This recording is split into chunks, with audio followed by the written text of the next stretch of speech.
Friends, मैं हूं SB Singh और स्वागत करता हूं आपका अपने प्यारे से चैनल शिवा साइंस क्लासेस में। दोस्तों, आज हम आप लोगों के लिए बहुत ही मजेदार ट्रिक लेके आए हैं जिसे देख के आपको बहुत ही मजा आने वाला है। और साथ ही आपकी बोर्ड परीक्षा में 2 नंबर का 1 नंबर के जो क्वेश्चन पूछे जाते हैं, कभी कभी तो 2-3 क्वेश्चन बन जाते हैं इस पीएच पैमाने से, जिसको पावर ऑफ हाइड्रोजन बोलते हैं। तो दोस्तों चलिए इसके बारे में हम बेहतरीन जानकारी प्राप्त करते हैं। तो बने रहिए लास्ट तक वीडियो में, कहीं नहीं जाना है आपको, और आपको लास्ट तक पूरा कॉन्सेप्ट सिखा के मानेंगे और आपको ये पूरा कॉन्सेप्ट समझ में भी आएगा अगर आप इस वीडियो में लास्ट तक बने रहते हैं तब। तो चलिए दोस्तों, देर न करते हुए शुरू करते हैं। लिखा हुआ है कि पीएच मान याद करने की ट्रिक। क्या लिखा हुआ है? पीएच मान याद करने की ट्रिक। और यहाँ पर हमने लिख रखा है कि अम्ल, और अम्ल का क्या लिखा है कि भैया जब 1 से 6 तक हो। चलिए अभी समझ में नहीं आएगा, आप ऐसे देखते चलिए। क्षार 8 से 14, उदासीन 7। और यहाँ पर हमने कुछ मान दे रखे हैं जो पेपर में पूछे जाते हैं, जैसे जल का पीएच मान बताइए, या आपका नमक का पीएच मान क्या होगा।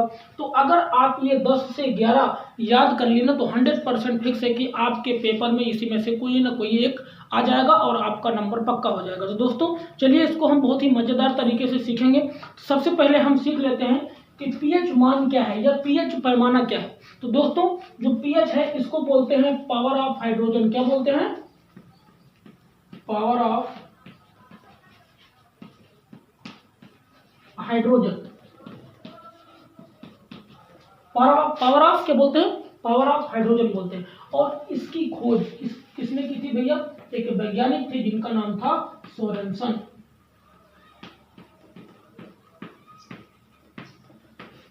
तो चलिए ये बात, ये 1 नंबर में कई बार परीक्षा में पूछा गया है कि पीएच पैमाने की खोज या पीएच स्केल की खोज किसने की थी? तो भैया सोरेनसन ने की थी। किसने की थी?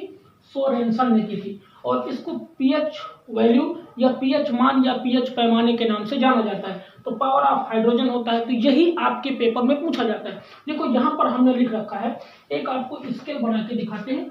इस तरह से एक पीएच पैमाने का स्केल होता है। यहाँ पर आपका 0 पॉइंट होता है और यहाँ पे आपका, यहाँ से शुरू होता है 1 2 3 4 5 6 और ये होता है 7 नंबर। 8 9 10 11 12 13 और फिर आगे 14 तक ये यहाँ से शुरू होता है। तो ये जो 7 आपका है, यहाँ पर ध्यान से समझना, ये जो आपका 7 नंबर है इसको बोलते हैं न्यूट्रल। न्यूट्रल या उदासीन बोलते हैं। क्या बोलते हैं भैया? न्यूट्रल या फिर उदासीन बोलते हैं। तो आपको ये पता हो गया। अब देखो ध्यान से, इधर का जितना भी मान होगा वो आपका क्या होगा भैया? अम्लीय होगा। क्या होगा? आपका जितना मान जो होगा वो आपका अम्लीय होगा। जब पीएच मान जो होता है इससे पहले, जो न्यूट्रल उदासीन होता है, इससे पहले का मान आपका क्या होगा? अम्लीय होगा। और इधर का जो मान होगा वो आपका क्या होगा भैया? ये क्षारीय होगा। क्या होगा? क्षारीय होगा। तो इतनी बात आपको पता हो गई होगी कि अम्लीय क्या है और क्या है, क्षारीय क्या है। दोस्तों यहाँ पर जो न्यूट्रल है आपका उदासीन है। तो उदासीन का मतलब है जब किसी भी पीएच का मान 7 हो, तो यहाँ पर आपका जब 7 होगा तो ये उदासीन होगा और इसका मान 7 होगा। क्लियर है?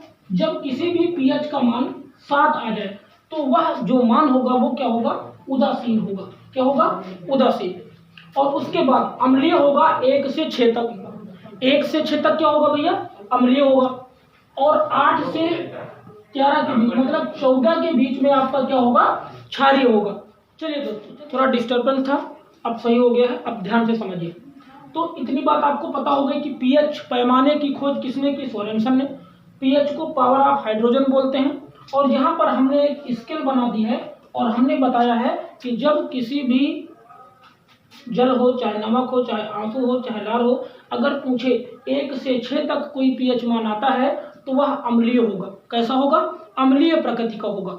और जब 8 से 14 के बीच में उसका मान आता है तो वह क्षारीय प्रकृति का होगा। तो इसमें आपको यह भी पता चल गया कि अम्लीय कोई भी चीज कब अम्लीय होती है और कब क्षारीय होती है और कब उदासीन होती है। जब मान 7 हो तो समझिए जो विलयन है, जो सॉल्यूशन है वो आपका उदासीन है। और वह विलयन जब 1 से 6 तक किसी का पीएच मान आता है तो वह आपका अम्लीय होगा। और जब आपका 8 से 14 के बीच में आए तो वो क्या होगा, क्षारीय होगा। तो इतनी बात समझ में आ गई। चलिए अब हम समझते हैं इसको एक थोड़ा ट्रिक के माध्यम से। जैसे देखो आपका जल हो गया, जल का मान कितना दे रखा है 7, और नमक का 7, और आंसू का। तो चलिए पहले इस नमक को और जल को समझ लेते हैं। देखो इसका मान 7 है और ये कहाँ पाया जाता है, जल में पाया जाता है। कहाँ पाया जाता है, समुद्रों में पाया जाता है। और समुद्रों में क्या होता है भैया, जल होता है। ठीक, तो जल, तो इतना याद रखना कि जल जो है, पानी जो है वो कहाँ पाया जाता है भैया, नमक कहाँ पाया जाता है, समुद्र में पाया जाता है। ध्यान से समझना, कहाँ पाया जाता है, नमक जो है समुद्र में पाया जाता है। और जो नमक बनता है वो समुद्रों से बनता है। और NaCl इसका कंपाउंड होता है NaCl, और ये कैसा होता है, उदासीन प्रकृति का होता है। कैसा होता है, उदासीन प्रकृति का होता है भैया। तो बस इसी से आपको याद रखना है कि नमक जो है वो NaCl होता है, साल्ट होता है, और साल्ट हमेशा उदासीन विलयन होता है। उसमें अम्ल और क्षार दोनों के गुण पाए जाते हैं, तब वह विलयन उदासीन कहलाता है। तो दोस्तों उदासीन NaCl से आपको पता चल गया कि उदासीन होगा, और उदासीन विलयन हमने बता रखा है कि जब मान क्या हो, 7 हो, तब वो उदासीन कहलाएगा। और 7 जल का भी होता है, क्योंकि उसी समुद्र में जहाँ नमक बनता है वहीं पर पानी भी रहता है। तो इसी से आपको याद रख लेना है कि जल और नमक का जो pH है वो 7 होता है। चलिए अब देखिए हमने इसी जगह पर इकट्ठा लिख दिया जिससे आपको याद करने में आसानी हो। आंसू, लार, रक्त, इसको हम खून भी कह सकते हैं। तो आप ऐसे ही एक बार जब देखोगे तो आपको क्या लिखना है, आंसू, आंसू, खून, आंसू, खून, लार 7.4, 7.4।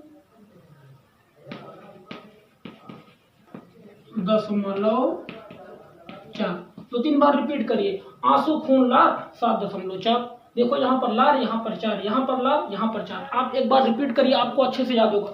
क्या होगा, क्या लिखा है, आंसू, खून, लार, आंसू, खून, लार 7.4। इससे आपको याद हो जाएगा कि आंसू, खून और लार तीनों का मान जो है वो 7.4 होता है। इसीलिए हमने देखो इधर लार, जिससे सेंटेंस अच्छे से बन जाए और आपको आसानी से याद हो जाए, इस वजह से हमने लिखा आंसू, खून, लार 7.4।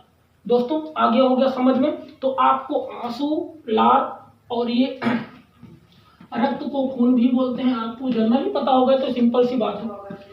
तो दोस्तों जल का पता हो गया, नमक का पता हो गया, आंसू का पता हो गया, लार का पता हो गया, रक्त का।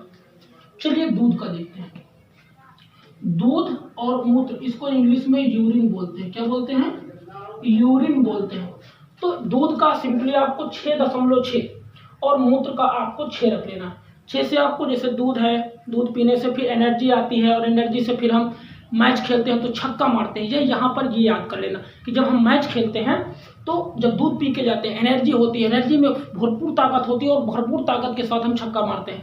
तो यहाँ पे आपको ये याद कर लेना है कि 6.6, छक्के पे छक्का, छक्के पे छक्का। तो छक्के पे छक्का का मतलब हो गया कि 6.6 छक्के पे छक्का। और मूत्र आपका क्या होता है, इसी के नीचे मूत्र है, आपको दिमाग में सेट करना। दूध था, दूध के नीचे मूत्र था, और वहां पर उसका भी मान क्या हो गया, 6 हो गया। सिरका, सिरका, इसका नाम देखो, सिरका, सिर और का, सिरका, इसका 3 होता है। आपको हमने साइंस में पढ़ा रखा है कि जो हमारा हेड होता है, सिर होता है, उसके 3 पार्ट होते हैं, अग्र मस्तिष्क, पश्च मस्तिष्क और मध्य मस्तिष्क। 3 पार्ट होते हैं, 3 चैम्बर होते हैं। तो 3 पार्ट में हमारा ब्रेन डिवाइड होता है। सिर का जो पार्ट होता है, सिर का जो पार्ट होता है वो 3 पार्ट में डिवाइड होता है दोस्तों। तो 3 पार्ट से आपको याद रखना है कि सिरका का जो मान है वो क्या होगा, पीएच वैल्यू जो है वो 3 होगी। चलिए शराब देखते हैं,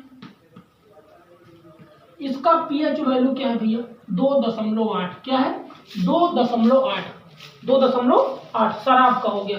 शराब लोग पी लेते हैं, आपको पता लड़ाते हुए चलते हैं कि होश नहीं रहता है कि 2 है कि 8 है।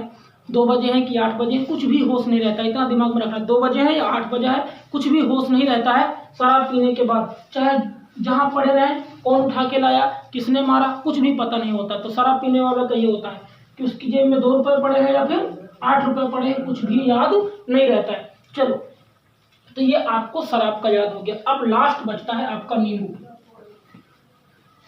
नींबू से हमको एक गाना याद आ रहा है। भोजपुरी में एक गाना है कि नींबू है ना, इसका एक गाना सुनाते हैं आपको कि एक नींबुआ 2-4 ठो मिर्ची लटकाला है चोटी में, एक गाना है। तो आपको यहाँ पर याद रखना है कि 2.4, 2 नींबुआ 2-4 ठो मिर्ची, क्या है 2-4 ठो मिर्ची। तो आपको यहाँ पर नींबू का याद कर लेना है कि 2.4 आपको नींबू का याद रखना है।